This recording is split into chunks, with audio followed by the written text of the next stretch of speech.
오늘은 영적 결심 시리즈 10번째, 같이 한번 큰 소리로 제목을 함께 읽겠습니다. 시작. 평생 하나님과 동행하는 삶을 살자. 평생 하나님과 동행하는 삶을 살자. 자, 평생 하나님과 뭐 하는 삶을 살자고요? 자, 우리 설아 한번 크게 얘기해 봐. 동행하는 삶, 함께 걸어가는 삶, 하나님과 평생 함께 걸어가는 삶을 살자.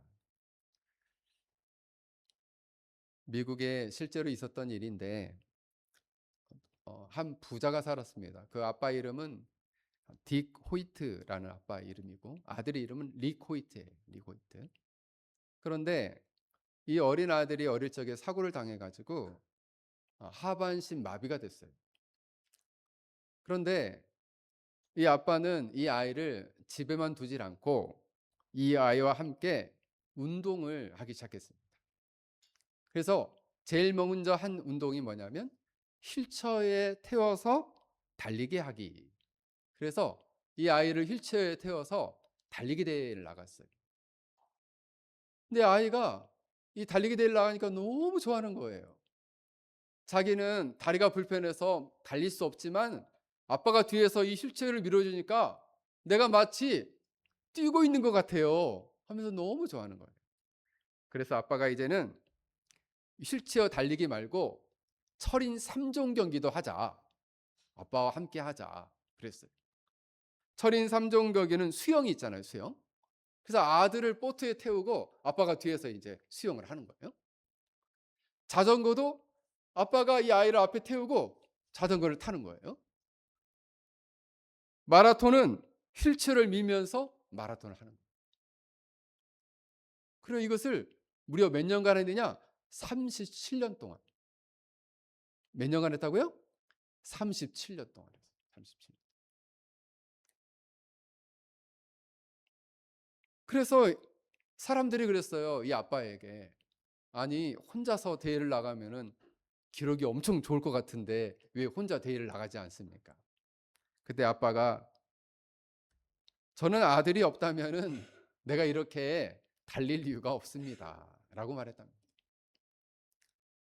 그래서 아버지는 이 아들의 기쁨을 위해서 달렸고 이 아이는 아빠와 달리면서 자기가 다리를 쓰지 못해서 달리지 못해서 누릴 수 없는 자유를 누리게 되었다는 거예요. 마치 이처럼 아빠와 아들이 달리는 것처럼 우리 기독교 신앙생활은 하늘에 계신 아버지와 그의 자녀인 우리가 함께 신앙생활해 가는 것이 바로 기독교 신앙의 아주 중요한 핵심적인 알맹이와 같다, 본질과 같다라고 말씀드릴 수 있습니다. 그런데 오히려 하나님과 그의 자녀가 함께 걷는 길은 훨씬 더 깊은 길이에요. 하나님께서 먼저 그 길을 정해 주시고 또 때로 순간순간마다 우리를 붙드시고 또 우리를 가장 선한 길로 우리를 붙드시고 인도해 주신다라는 거예요. 하나님께서 열어주신 길에서 하나님의 손을 붙들고 그분의 뜻에 맞추어 걸어가는 삶, 이것이 바로 하나님과 동행하는 삶이다. 오늘 본문에는 한 사람이 나옵니다. 그 사람의 이름은 에녹이에요. 에녹. 합이나 누구라고? 원합인. 누가 나와? 본문에? 에녹이 나와. 에녹. 응? 에녹. 우리 정합이냐 한번 얘기해 봐. 에녹. 에녹이 나옵니다. 에녹. 오늘 본문에는 에녹이 하나님과 동행하더니라고 나와요. 근데 여러분, 이 에녹은 엄청나게 큰 전쟁을 승리로 이끈 위대한 장군도 아니었고 큰 도시를 건설하고 엄청난 업적을 남긴 사람도 아니었어요. 그런데 하나님께서는 이 에녹의 인생을 평가할 때 그는 나와 함께 걸었다. 그는 나와 함께 동행했다라고 그 인생을 평가하고 있다는 거예요. 근데 저는 이 하나님의 평가가 하나님을 믿는 사람들 가운데 가장 최고의 평가다. 저는 그렇게 생각을 합니다. 하나님과 함께 평생 걸었다. 그래서 오늘 저와 여러분도 우리의 평생 하나님과 동행하기로, 그런 동행하는 삶을, 그런 인생을 살기로 결심하는 오늘 복된 주일이 되길 주의 이름으로 간절히 축원합니다. 창세기 4장에 보면은 가인의 후손들이 나옵니다. 이 가인의 후손들은 문명을 건설하고 기계를 발명하고 그리고 악기를 만들고 도시를 세웠어요. 근데 거기에는 하나님은 없었어요. 그냥 자신의 인간의 행복과 만족, 그것이 전부였습니다. 근데 5장에는 셋의 후손들이 나와요. 이 셋의 후손들은 가장 먼저 하나님께 예배를 드립니다. 그리고 믿음으로 살아요. 그런데 이 사람들의 이름이 나오면서 아담, 셋, 에노스 이렇게 살다가 그들은 죽었더라 이렇게 나와요. 게난, 마하랄레, 야렛 살다가 죽었더라. 이 사람들이 얼마나 살았냐면 900살 가까이 살았어요. 자, 몇 살 살았다고요? 900살. 제일 오래 산 사람은 에녹의 아들 무드셀라예요. 969세. 그런데 뒤에 어떻게 나오느냐? 죽었더라라고 나와요. 그런데 너무 놀랍게도 이 에녹 끝에는 죽었더라는 말이 안 나와요. 뭐라고 나오느냐? 에녹이 하나님과 동행하더니 하나님이 그를 데려가심으로 세상에 있지 아니하였더라. 하나님과 에녹이 함께 걸어가고 동행했어요. 그리고 동행하다가 날마다 에녹은 자기 집에 가서 잠을 잤거든요. 근데 어느 날 하나님이 이렇게 말씀하시는 거죠. 에녹아, 오늘은 내 집에 가지 말고 내 집으로 가자. 그래서 하나님께서 그를 세상에 두지 않으시고 하나님의 집으로 데려가셨다는 거예요. 자, 하나님의 집은 어딜까요? 우리 서유리. 하나님의 집은 어딜까? 하나님의 집은 어딜까? 천국? 천국이다.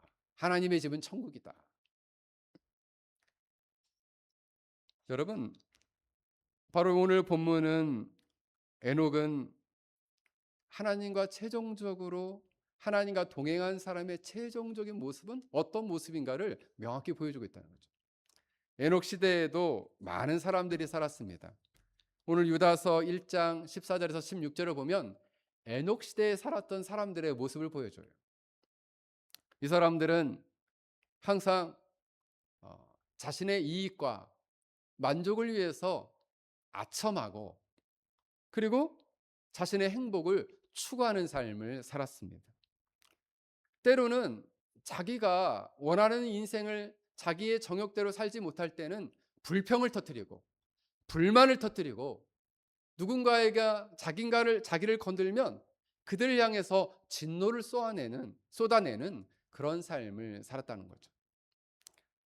때로는 이 모든 일들이 내가 이렇게 불행한 이유는 누군가 나를 창조한 어떤 신이 있다면 그 신 때문이다라고 하면서 하나님을 원망하며 살았다는 거예요. 그리고 누군가 자신에게 고통을 주면 분노를 쏟아내며 복수를 일삼으며 살았다는 거예요. 그들은 밤에 잠을 잘 때에도 쉼을 얻지 못하고 항상 내가 어떻게 하면 내 인생을 행복하게 할까 염려하며 근심하며 그 인생을 살았다는 거죠. 그렇다면 에녹은 어떤 삶을 살았을까요? 에녹의 직업은 정확하게 본문에 나오지는 않습니다. 그런데 당시의 직업은 몇 종류 없었어요. 그래서 대부분의 학자들은 농사를 짓거나 아니면 동물들을 기르는 목축업을 했을 것이다 이렇게 생각을 합니다. 그런데 성경에 보면 이 에녹은 결혼도 했어요. 그리고 자녀도 낳았어요. 자, 결혼도 하고 자녀들 낳으면은 아빠는 어떻게 해야 돼요? 일을 해야죠. 왜요? 왜 일을 해야 될까요?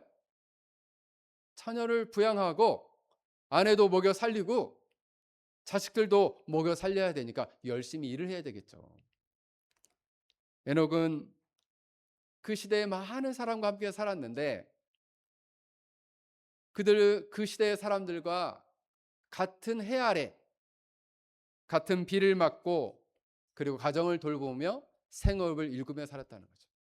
근데 그런 아침에 근데 그의 마음은 달랐어요. 그 시대에 사는 사람들과의 마음의 방향이 달랐어요. 그날 아침에 눈을 뜨면 가장 먼저 하나님께 기도하며 감사를 했습니다. 하나님, 오늘도 이렇게 새 날 주셔서 감사합니다. 오늘 하루도 제 힘으로 살게 하지 마시고 하나님의 은혜를 의지하며 살게 하옵소서. 오늘의 모든 일을 하나님의 손에 맡겨 드립니다. 라고 하면서 하루를 시작했어요. 그리고 이제 가족을 부양하기 위해서 농기구를 들고 밭을 나갈 때 어느 날은 햇빛이 쨍하게 찔 때가 있죠.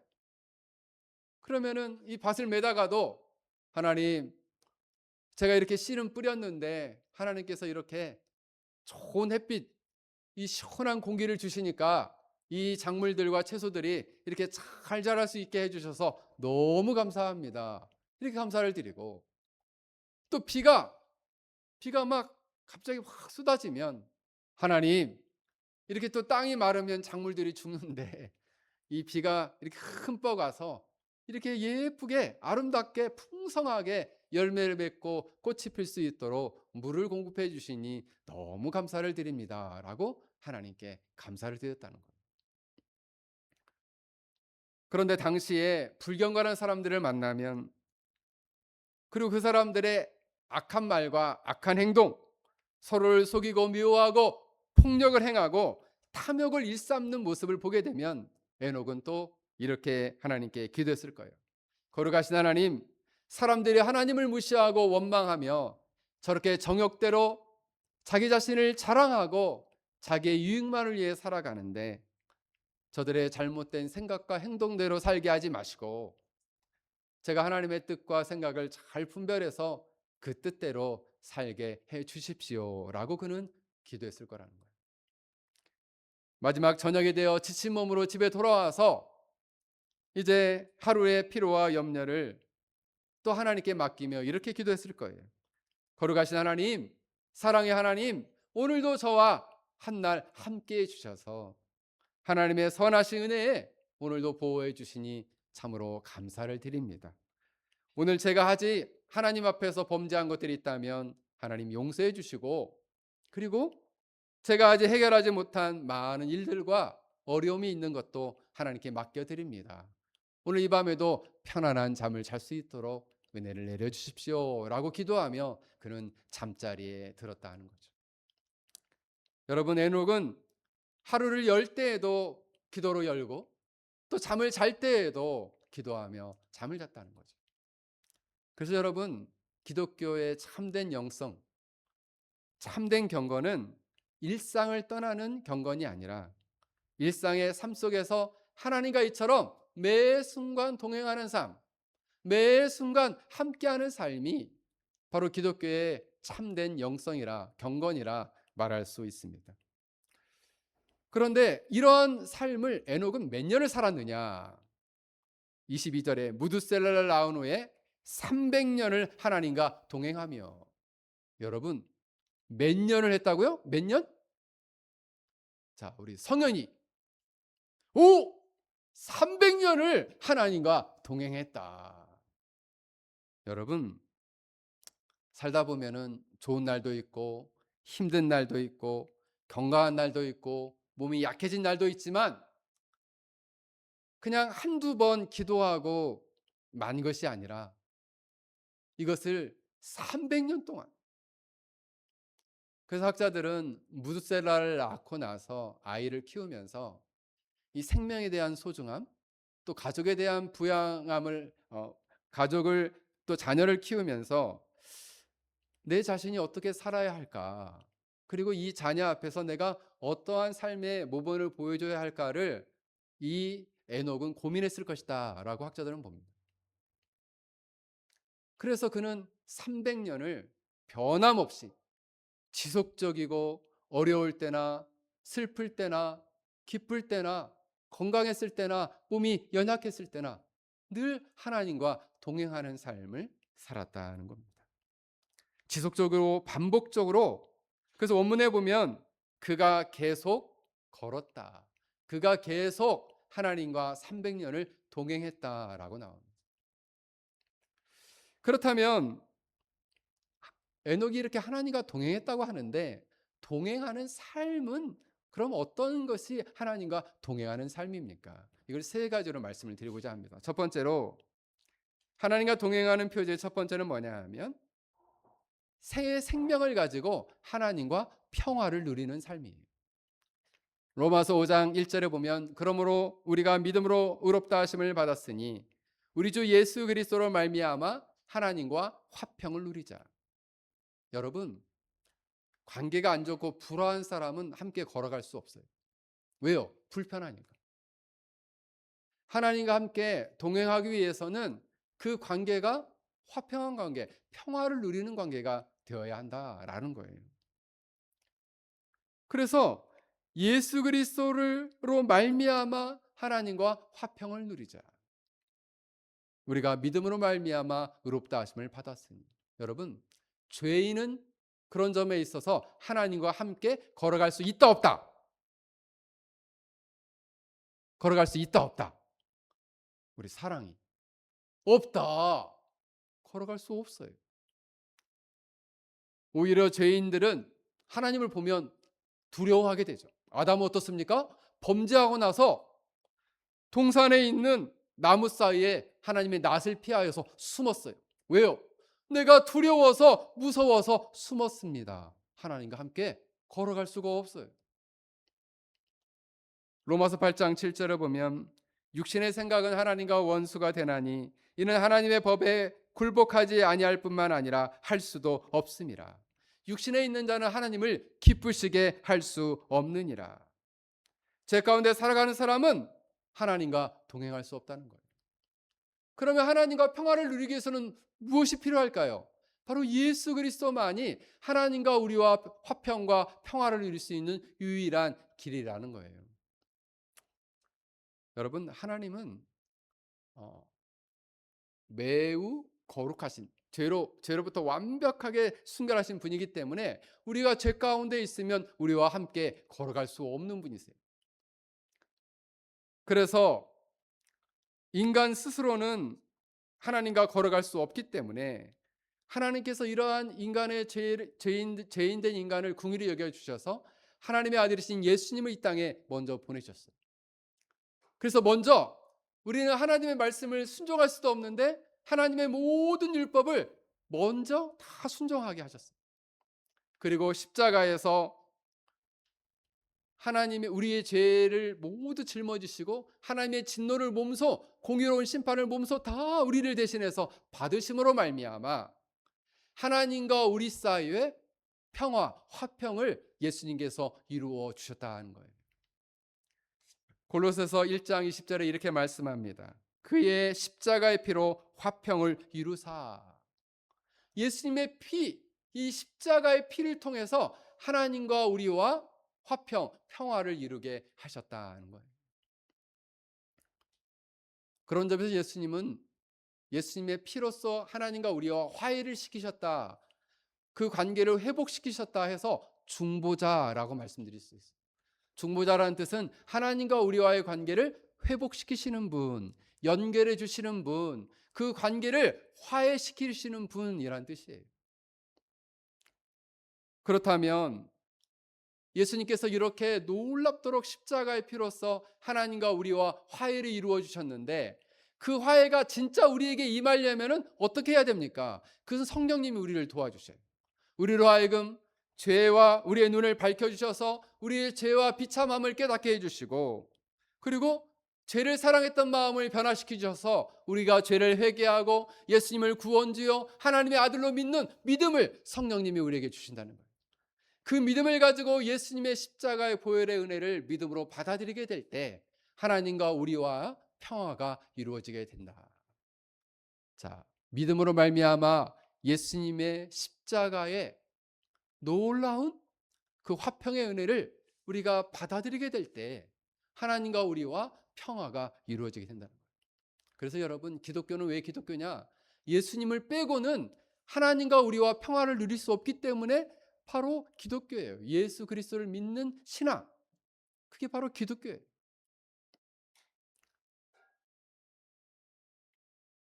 이거를 두 가지로 교리적으로 정리해 보면 이렇습니다. 그래서 첫 번째로 예수님으로 말미암아 하나님과 우리가, 하나님은 우리의 아버지가 되고 우리는 그의 자녀가 되는 신분의 변화가 일어났다는 거죠.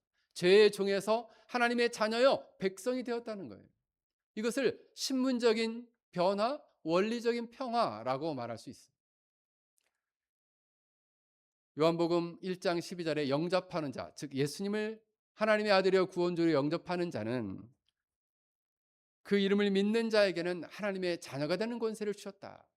그래서 하나님과 우리가 진짜 아버지가 되고 우리가 자녀가 되면 그 관계 안에 평화가 생긴다는 거예요. 뿐만 아니라 우리의 삶 속에서 실제적으로 우리가 하나님과 함께 동행하게 될 때 그때 그 평안이 생긴다는 거예요. 이것은 실제적인 평안이에요. 여러분, 우리가 하나님의 자녀라 할지라도 마음에 죄를 품고 있거나 누군가를 미워하거나 누군가 음? 내 마음 가운데 하나님이 기뻐하지 않는 죄된 마음을 갖고 있거나 그리고 실제로 죄를 범하는 삶을 살게 되면 너무 놀랍게도 하나님과 평화가 깨어져 버린다. 내가 하나님의 자녀인데도 그 관계가 깨어져 버린다는 거예요. 하나님 안에서 가졌던 마음의 평안과 기쁨이 사라진다는 거예요. 하나님 앞에 나아가고자 하는 용기와 담대함도 사라진다는 거예요. 왜요? 죄 가운데 있기 때문에. 우리 어릴 적에는 참 먹을 것이 참 귀했는데 시골에 보면은 옛날에 보면은 이렇게 큰 그 다락방 같은 게 있어요. 벽에 이렇게 창고처럼 만들어 놔 가지고 아이들은 거기에 손이 안 닿도록 문을 딱 이제 닫아 놓죠. 옛날 시골에 보면은. 근데 옛날에 어느 시골집에 인제 한 가정이 있었는데 그 아빠는 이 다락방 안에 이 이제 요만한 항아리에 꿀을 담아 가지고 이렇게 덮어 놨다는 거예요. 근데 어릴 적에는 먹을 것이 귀하니까 그 집에 있는 아들이 음? 그 다락방에 몰래 아빠 몰래 올라가 가지고 꿀을 이렇게 덜어서 먹다가 그 항아리를 이렇게 떨어뜨리고 말았어요. 자, 꿀단지가 떨어지면 어떻게 됐을까요? 깨졌겠죠. 어유, 나 이제 이 아빠가 알면 나 죽었다. 그래 가지고 이 아들이 이거를 이제 치우고 나서 너무 불안한 거예요. 너무 근심이 되고 걱정이 되는 거예요. 그래서 아빠가 이제 들어오는 소리를 듣고 도망가서 숨었어요. 그런데 아빠가 보니까 이 바닥에 좀 끈적끈적하고 뭔가 이게 깨진 그 느낌을 받은 거예요.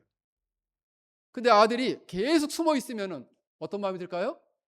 아빠가 두렵고 아빠가 무섭고 이런 마음이 들겠죠. 마음에 평안이 없어요. 그런데 이 아들이 결심을 하고 아빠한테 왔어요. 아빠, 죄송해요. 아빠 몰래 꿀 먹다가 단지를 깼습니다. 라고 아빠한테 용서를 구했어요. 그때 아빠가 음?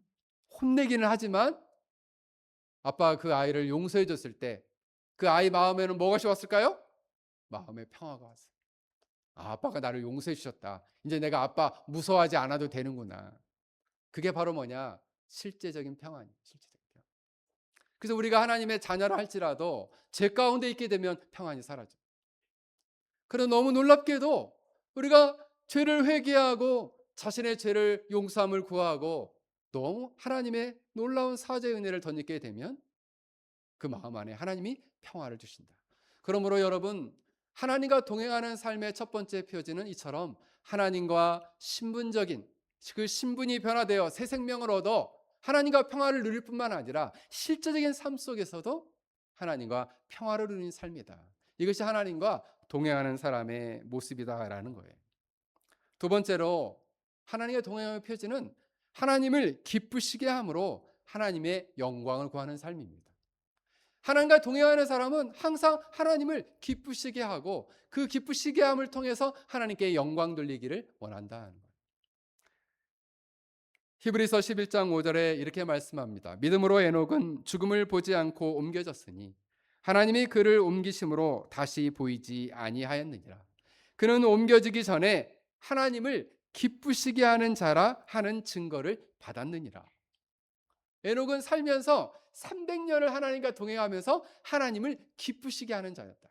그래서 하나님과 동행하는 삶은 그 중심에는 뭐가 있느냐? 하나님을 기쁘시게 하는 삶. 하나님을 기쁘시게 하자. 하나님과 동행하는 사람은 늘 생각합니다. 어떻게 하면 하나님을 기쁘시게 할까? 우리 친구들도 가끔씩 생각하죠. 내가 뭘 하면은 엄마 아빠가 기뻐하실까? 응? 자, 엄마 아빠가 학생이 공부를 열심히 하면 성적이 좋든 안 좋든 간에 하여튼 열심히 해. 그럼 엄마 아빠가 어떻게 생각해요? 너 공부를 왜 이렇게 열심히 해? 하면서 싫어해? 아니죠. 기뻐하죠. 그리고 열심히 하는구나. 음, 열심히 하는 거. 제가 자랑을 좀 해야 되겠네. 요번에 저희 딸이 성적표가 왔거든요. 저희 딸이 이제 졸업했는데 졸업장하고 성적표가 이제 도착했어요. 근데 대학 다닐 때 열심히 했더라고. 음? 2학년, 3학년, 4학년까지 계속 올해가 나왔더라고요. 그래서 정말 열심히 했구나. 우리 아들이 좀 언짢아 하더라고요. 걔는 이렇게 공부를 열심히 해가지고 어, 자기랑 비교되게 하냐고. 기쁘게 하죠, 기쁘게. 하나님을 우리가 기쁘게 하는 것은 어떻게 하면 하나님을 기쁘시게 할 수 있을까요? 성경 히브리서 11장에 보면 하나님이 살아계신 것, 그리고 자기를 찾는 자에게 상 주시는 이심을 그는 믿었다. 그는 믿음을 통해서 하나님을 기쁘시게 했습니다. 가장 첫 번째로 하나님의 말씀을 믿고 그 말씀을 믿고 그 말씀에 순종하는 삶을 그는 살았다 하는 거예요. 그의 믿음은 하나님이 살아계신 것을 믿을 뿐만 아니라 하나님이 자기를 찾는 자에게 상 주시는 것을 믿을 뿐만 아니라 하나님의 말씀을 믿고 그 말씀대로 그 말씀에 나타난 하나님의 뜻을 깨닫고 그 뜻에 순종하는 삶을 그는 살았다는 거예요. 그걸 통해서 하나님을 기쁘시게 했다. 그래서 여러분, 하나님과 동행하는 사람은 어떤 삶의 중요한 결정을 할 때 자기 뜻대로 결정하는 사람이 아니에요. 하나님의 뜻을 깨닫고 그 뜻대로 결정하려고 부단히 애를 쓰는 사람. 삶의 순간순간마다 하나님의 말씀의 원리에 비추어서 자기의 삶을 생각해 보고 잘못된 것이 있으면 고치고 하나님이 기뻐하시는 일이 있으면 더욱더 힘껏 헌신하는 삶을 사는 것. 이게 바로 하나님과 동행하는, 하나님을 기쁘시게 하는 삶이다라는 거예요. 여러분, 이런 사람은 자신의 말과 행동과 성품을 통해서 하나님의 그 성결하신, 순결하신 사랑을 드러내고 자신의 말과 행동과 성품을 통해 하나님의 선하심과 진실하심을 드러낸다는 거예요. 예수를 믿는다는 사람이 맨날 거짓말만 치고 맨날 사람들만 괴롭히고 못되게 하면 그 하나님과 동행하는 사람 아니에요. 하나님과 동행하는 사람은요, 어려운 사람들을 도와주고 항상 진실하려고 애를 쓰고 정직하게 살려고 부단히 애를 쓰는 사람들이죠. 그걸 통해서요, 하나님을 높이고 하나님을 기쁘시게 한다. 마태복음 5장 16절에 이렇게 말씀합니다. 예수님이 이렇게 말씀하셔요. 이같이 너희의 빛이 사람 앞에 비치게 하여 그들로 너희의 착한 행실을 보고 하늘에 계신 너희 아버지께 영광을 돌리게 하라. 우리의 모든 삶을 하나님이 낱낱이 보고 계세요. 자, 우리 친구들이 학교에서 친구들과 싸우는 거 하나님 아실까 모르실까요? 아셔요. 막 친구한테 욕했어. 하나님 아실까 모르실까? 아셔요. 우리가 말로 범죄한 거, 심지어 우리가 마음 가운데 악한 생각을 하는 것마저도 하나님은 아신다는 거예요. 그러므로 우리는 하나님께서 우리에게 허락하신 많은 것들을 통해서 어떻게 하면 하나님을 기쁘시게 할까? 심지어 하나님이 우리에게 가정적으로 경제적인 여유를 주신다. 그러면 그 경제적인 여유 또한 하나님을 기쁘시게 하는 방향으로 흘러보내야 된다. 때로는 가정에서는 사랑과 책임을 다하고 직장에서는 정직하게 행동하고 사람들과의 관계에서는 사람들을 사랑으로 낮은 모습으로 그들을 섬기는 삶. 이걸 통해서 하나님을 기쁘시게 한다는 거예요. 중국에서 선교사로서 이 중국 선교사의 아주 대표적인 사람을 뽑으라면 허더슨 허드슨 테일러라는 선교사를 뽑습니다. 그 선교사가 한창 중국 사역을 넓혀갈 때 한 젊은 청년이 그 선교사 지망생인데 그를 찾아왔어요. 선교사님, 저는 중국 땅에 제 뼈를 묻고 하나님 영광을 위해서 거대하고 위대한 선교를 하고 싶습니다. 제가 지금 당장 이 위대한 일을 위해서, 이 놀라운 영적인 일을 위해서 무엇을 하면 좋을까요? 라고 이 선교사님께 물었습니다. 그때 이 허더슨 테일러 선교사님은 이 청년을 데리고 어두운 주방으로 갔습니다. 주방에 가니까 이 예전에는 이 석유로 램프가 있었는데 밑에 이제 석유가 있고 이 심지가 나와서 그 유리가 요렇게 덮여져 있고 그 심지에 불을 붙여 가지고 이제 그 주위를 밝히는 거예요. 근데 그 석유 램프를 가리키며 이 친구에게 말했습니다. 형제여, 하나님 영광을 위해서 가장 먼저 해야 할 일은 이 더러워진 램프의 유리를 깨끗하게 닦는 것입니다. 작은 램프가 깨끗해져야 주방 구석구석이 환해지는 것처럼 우리의 삶의 일상 속에 가장 평범하고 작은 일 속에서 주님의 영광을 구하지 못하는 사람은 장차 하나님 나라와 영광을 위해서 살아갈 수 없습니다라고 말했다는 거예요. 여러분, 사도 바울은 고린도서 10장 31절에서 우리가 먹든지 마시든지 무엇을 하든지 하나님의 영광을 위하여 하라라고 권면하고 있습니다. 사랑하는 성도 여러분, 우리가 하나님과 동행하는 삶은 어떤 삶을 살아야 되느냐?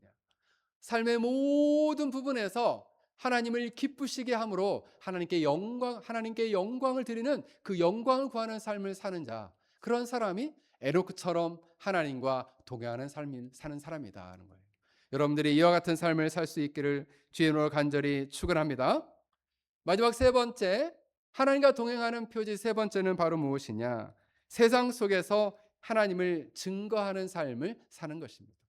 오늘 유다서 1장 14절에서 16절을 보면 아담의 7대손 에녹이 이 사람들에 대하여 예언하여 이르되 보라, 주께서 그 수만의 거룩한 자와 함께 임하셨나니. 장차 예수님께서 임하실 것이다. 주께서 임하실 것이다. 근데 그때 어떤 일을 하실 것이냐? 무사람들을 모두 심판하실 것인데 경건하지 않은 모든 사람을 심판하시고 그 사람들의 경건하지 못한 모든 일과 그 사람들이 하나님을 향해서 했던 모든 완악한 말에 대해서 심판하실 것이다. 근데 이 심판은 역사 속에서 크게 두 가지로 성취가 됩니다. 이 에녹의 예언이 성취가 돼요. 1차적으로는 역사 속에서 노아의 홍수를 통해서 그들을 심판함으로 성취가 되었습니다. 그리고 장차 예수님이 재림하실 때에 그 심판은 다시금 완성적으로 이루어지게 될 것이에요. 그때 여전히 하나님 앞에서 경건하지 못한 사람, 경건하지 못한 모든 일을 행한 사람, 하나님을 향해 완악한 말을 토한 사람들은 심판을 받게 될 것이다. 그 시대 사람들이 사실은 굉장히 무서운 사람들이죠. 성경에 보면은 에녹 시대 이후로 죄악이 엄청나게 번성하게 관영하게 되거든요. 죄악으로 가득 차게 돼요. 사람들이 아주 못된 사람들이 많죠. 제가 최근에 한국에서 오신 분 얘기를 나눠보니까 뭐 다 동의하는 건 아니겠지만은 한국에 있는 사람들은 좀 화가 나 있는 사람들이 많다, 이런 얘기를 합니다. 그래서 저도 그런 경험을 했는데 한국 가서 택시를 탔는데 이 택시 기사가 막 욕을 하기 시작하는 거예요.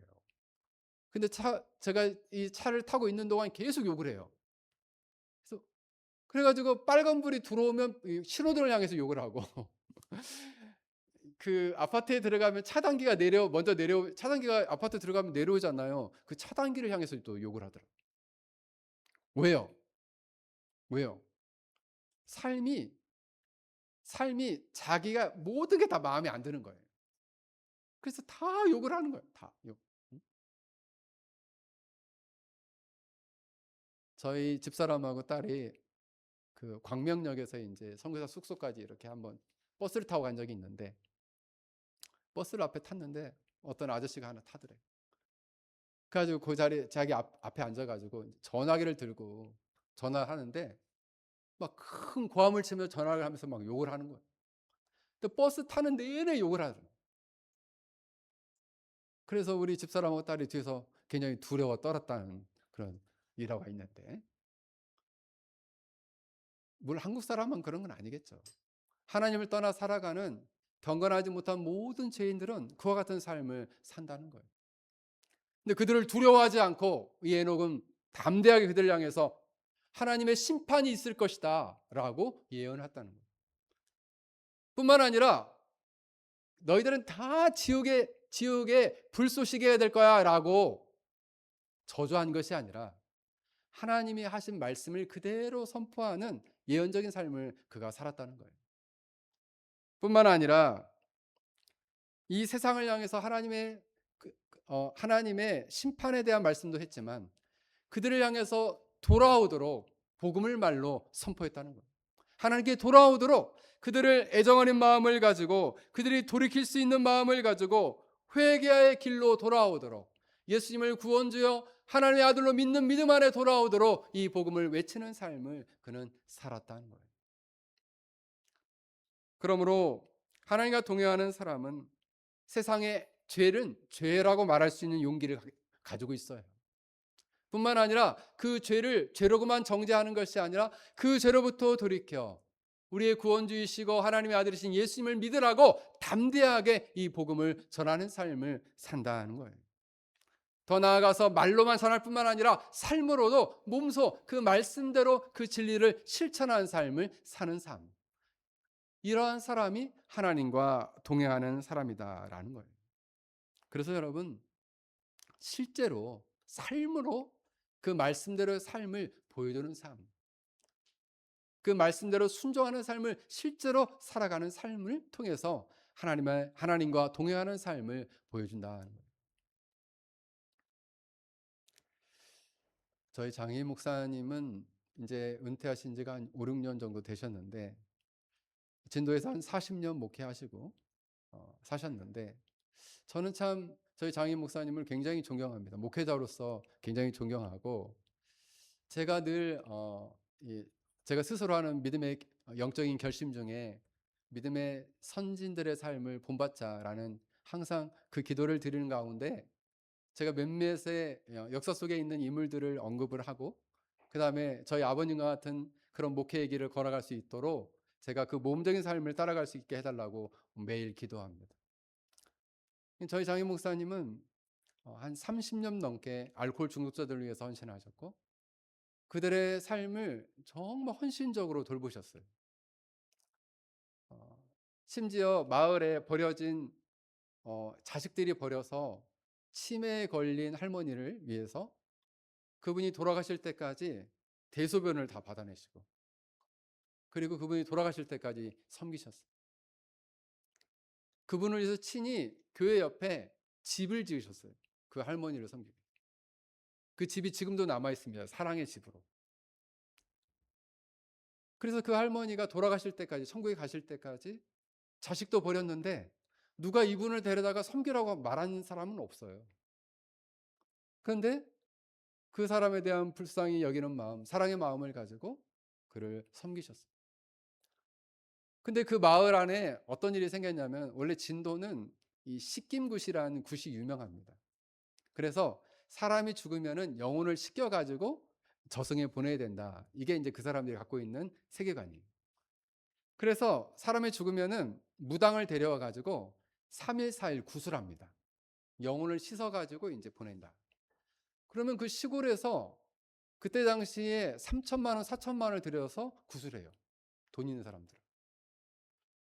근데 저희 아버님이 그곳에서 목회를 하시고 그리고 이제 사람들을 섬기고 난 후에는 어떤 일이 일어나냐면 병들어 죽을 때쯤 되면은 아버님을 초청해요.